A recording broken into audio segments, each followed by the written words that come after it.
What up? I am really excited for today's game because it is actually a very important game in the history of, well, really GameMaker dev in general. This game was one of the first games that was considered good made with GameMaker. There was a website called GameMaker Monster Archive years ago. This was before you bought games on Steam. This was before that was even something that people thought about. At that time, if you were like a small one-person indie making a game, basically you would probably just publish it free online. Maybe you'd go to Addicting Games or one of those other sites. I didn't really look into how those used to work, but a lot of people, like if they were working with GameMaker especially, they just released it for free. And at the time, there was a website called the GameMaker Monster Archive, which is now down, unfortunately. I wish that I downloaded some other games from there before I had before it went down. But for a while, this game here, Seekless, I should point in the right direction. This game here was considered the best for a while, as long as memory serves right, and I think it does. It was number one in the list. Now, I don't want that to, I guess, put your expectations too high, because it's a pretty simple game. But people saw that this could be used to make legitimate games.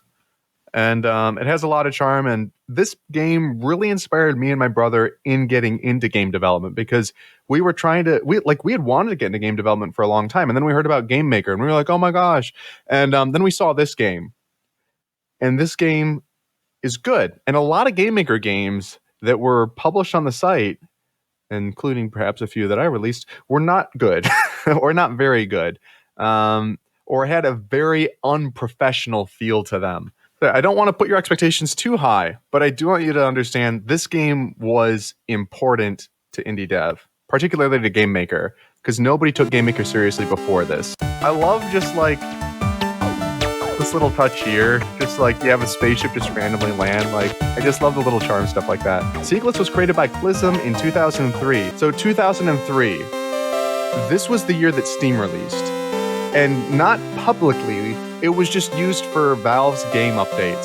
So again, if you made a GameMaker game, how would you sell it? At the time, some people actually sold physical copies of their GameMaker games when they tried to sell it.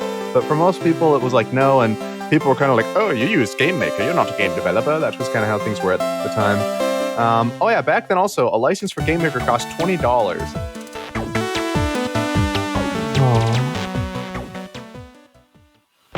Oh crap. Here we go. So me and my brother, when we first played this game, we probably would have been 10 or something, or I would have been 10. So very young, and basically it's a collectathon game. Probably doesn't, in and of itself, look like anything too special. I love the music, and I feel like it's super charming. Again, this was kind of one of the first good GameMaker games, and this was released in 2003. So if you've seen the state of older indie games, from 2003, this was miles above every heckin' thing at the time. And something else that stood out to a lot of people, that it's not a violent game. That was also an unusual thing. Seekless, that's how you say it. GameMaker by Mark Overmars. www.gamemaker. It used to have an N1 domain. Look at that. Oh, that's hilarious. Or is that NL? It forwards to Yo-Yo Games. Enter yoyogames.com.